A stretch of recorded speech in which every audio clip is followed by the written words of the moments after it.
Howdy! Welcome to Aspire Mountain Academy. I'm Professor Curtis, your instructor for this course in Introductory Statistics. In less than 10 minutes, this video explores the 3 ways to design a statistical experiment. Let's get started. In the previous mini-lecture, we introduced the idea that how we design our statistical study matters because that determines how we use and analyze the data. We also examined the 3 main ways to organize an observational study: cross-sectional studies, retrospective studies, and prospective studies. Now, let's explore the 3 ways to organize an experiment. Okay, first up, we have a common way to design experiments: randomization. This is just assigning the subjects in your sample to different groups on a random basis. There's no rhyme or reason to what you pick. Each individual subject has the same chance of being selected for each group. That's randomized design. Now, next we have replication. Replication is where you can repeat an experiment on more than one subject. Replication is an important part of experimental design because it usually indicates that your results are more reliable. Now, typically, if you don't have replication, it's because your sample size was too small. We know from a previous mini-lecture that having too small a sample size introduces a bias into your statistical analysis, making your conclusions just not as reliable. This is because small samples typically behave erratically in statistical studies. And that's just a fancy statistical way of saying, yeah, you know what?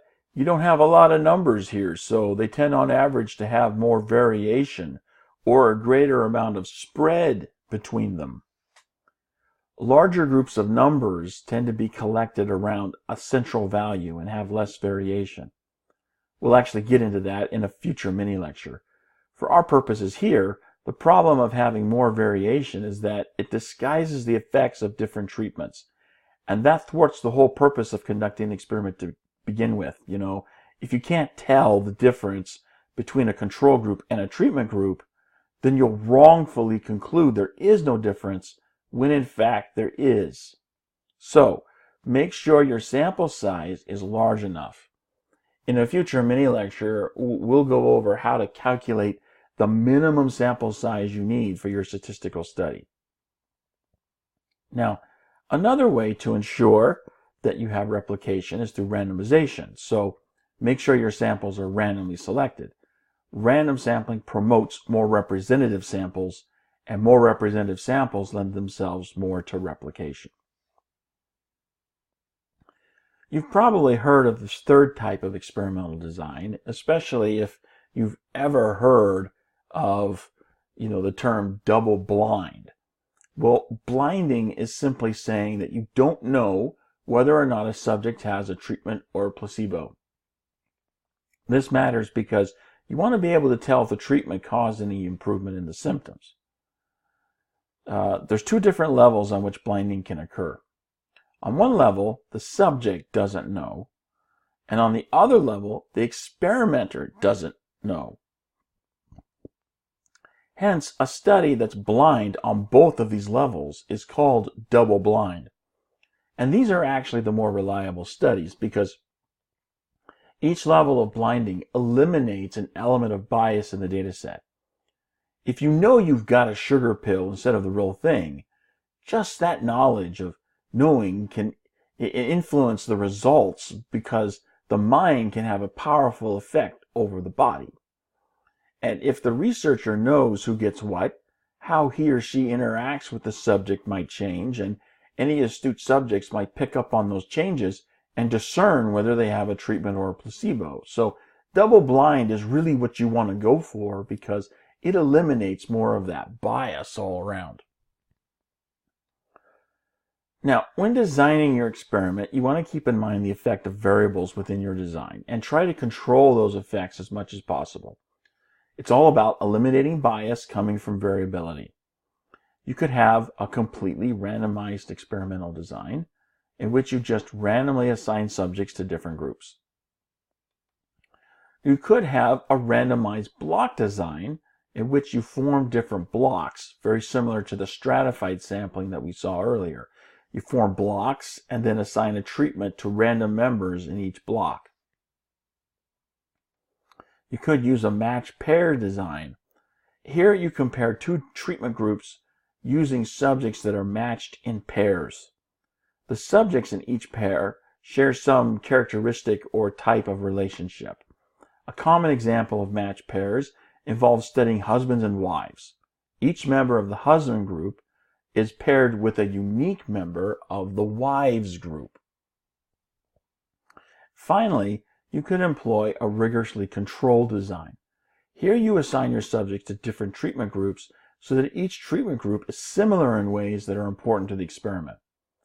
We'll get into each of these designs in more detail as we get further into the course, but for now, you need to be introduced to them and understand the basic differences between them.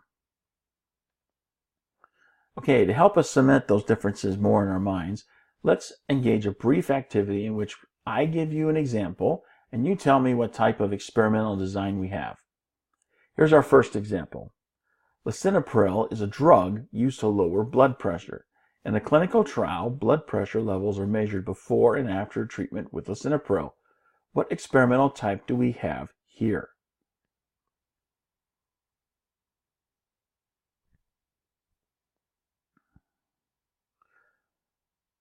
Well, here we see an example of matched pairs design. Each member of the before group has the same relationship with a corresponding member of the after group. They're the same person.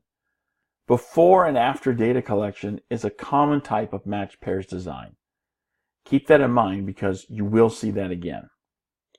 Okay, here's the next one. A clinical trial of aspirin treatments is being planned to determine whether the rate of heart attack is different for men and women. What do we have here?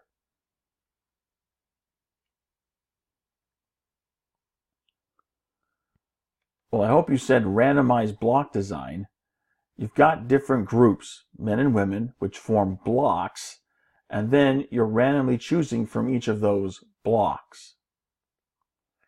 Next, we have a clinical trial of a possible vaccine for the West Nile virus. It plans to include subjects given the vaccine and others given a placebo.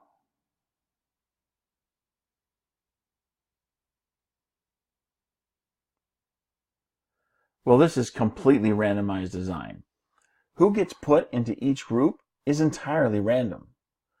Note how this differs from the randomized block design. There the subjects are separated into blocks first, gender in the example that we have, and then subjects are selected randomly from each block. With completely randomized design, there is no prior grouping. Everyone in the sample has an equal chance of receiving the treatment or a placebo. Here's the last one. The HIV Trials Network plans to conduct a study of 2 different treatments on 80 pairs of twins. For each pair, one receives one treatment and the other receives a different treatment. What do we have here?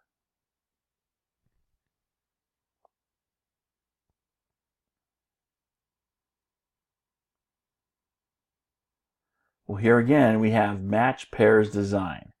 Each member of one group has the same relationship with a unique member of the other group. In this case, they're twins. That makes this matched pairs design. And that brings us to the end of this mini lecture. I hope you found it helpful. You can find more mini lectures for this and other courses at AspireMountainAcademy.com. Thanks for watching. I'll see you in the next video.